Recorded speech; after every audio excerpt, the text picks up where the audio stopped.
ഉൽപ്പത്തി 5-ാം അധ്യായം. ആദാമിൻ്റെ വംശപാരമ്പര്യമാവിത്. ദൈവം മനുഷ്യനെ സൃഷ്ടിച്ചപ്പോൾ ദൈവത്തിൻ്റെ സാദൃശ്യത്തിൽ അവനെ ഉണ്ടാക്കി, ആണും പെണ്ണുമായി അവരെ സൃഷ്ടിച്ചു. സൃഷ്ടിച്ച നാളിൽ അവരെ അനുഗ്രഹിക്കുകയും അവർക്ക് ആദാമെന്ന് പേരിടുകയും ചെയ്തു. ആദാമിന് 130 വയസ്സായപ്പോൾ അവൻ തൻ്റെ സാദൃശ്യത്തിൽ തൻ്റെ സ്വരൂപപ്രകാരം ഒരു മകനെ ജനിപ്പിച്ചു.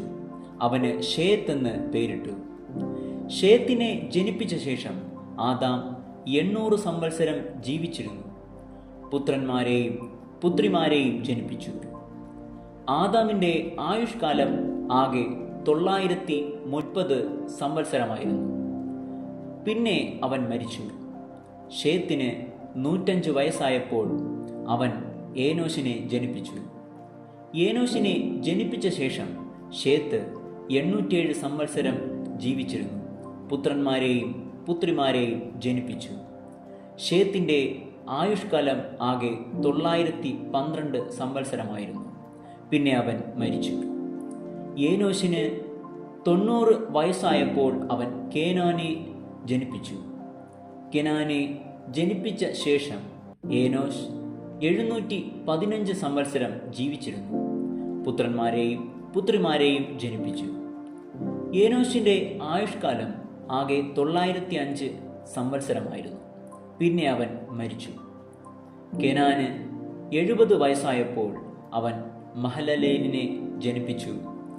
മഹലലേലിനെ ജനിപ്പിച്ച ശേഷം കെനാൻ 840 സംവത്സരം ജീവിച്ചിരുന്നു.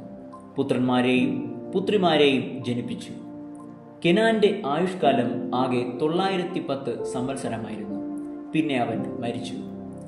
മഹലലേലിന് 65 വയസ്സായപ്പോൾ അവൻ യാരേദിനെ ജനിപ്പിച്ചു. യാരേദിനെ ജനിപ്പിച്ച ശേഷം മഹലലേൽ 830 സംവത്സരം ജീവിച്ചിരുന്നു. പുത്രന്മാരെയും പുത്രിമാരെയും ജനിപ്പിച്ചു. മഹലലേലിൻ്റെ ആയുഷ്കാലം ആകെ 895 സംവത്സരമായിരുന്നു. പിന്നെ അവൻ മരിച്ചു. യാരദിന് 162 വയസ്സായപ്പോൾ അവൻ ഹാനോക്കിനെ ജനിപ്പിച്ചു. ഹാനോക്കിനെ ജനിപ്പിച്ച ശേഷം യാരദ് 800 സംവത്സരം ജീവിച്ചിരുന്നു. പുത്രന്മാരെയും പുത്രിമാരെയും ജനിപ്പിച്ചു.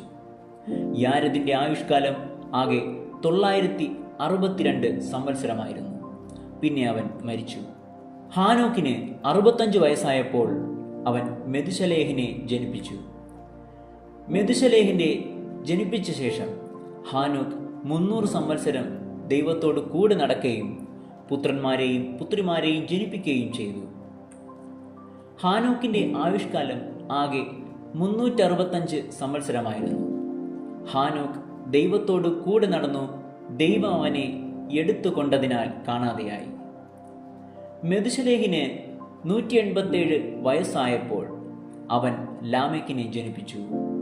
ലാമെക്കിനെ ജനിപ്പിച്ച ശേഷം മെതുശലഹ് 782 സംവത്സരം ജീവിച്ചിരുന്നു. പുത്രന്മാരെയും പുത്രിമാരെയും ജനിപ്പിച്ചു. മെതുശലേഹിൻ്റെ ആയുഷ്കാലം ആകെ 969 സംവത്സരമായിരുന്നു. പിന്നെ അവൻ മരിച്ചു. ലാമേക്കിന് 182 വയസ്സായപ്പോൾ അവൻ ഒരു മകനെ ജനിപ്പിച്ചു. യഹോവ ശപിച്ച ഭൂമിയിൽ നമ്മുടെ പ്രവൃത്തിയിലും നമ്മുടെ കൈകളുടെ പ്രയത്നത്തിലും ഇവൻ നമ്മെ ആശ്വസിപ്പിക്കുമെന്ന് പറഞ്ഞ് അവൻ നോഹ എന്ന് പേരിട്ടു. നോഹയെ ജനിപ്പിച്ച ശേഷം ലാമേക്ക് 595 സംവത്സരം ജീവിച്ചിരുന്നു. പുത്രന്മാരെയും പുത്രിമാരെയും ജനിപ്പിച്ചു. ലാമേക്കിൻ്റെ ആയുഷ്കാലം ആകെ 787 സംവത്സരമായിരുന്നു. പിന്നെ അവൻ മരിച്ചു. നോഹയ്ക്ക് 500 വയസ്സായ ശേഷം നോഹ ഷേമിനെയും ഹാമിനെയും യാഫത്തിനെയും ജനിപ്പിച്ചു.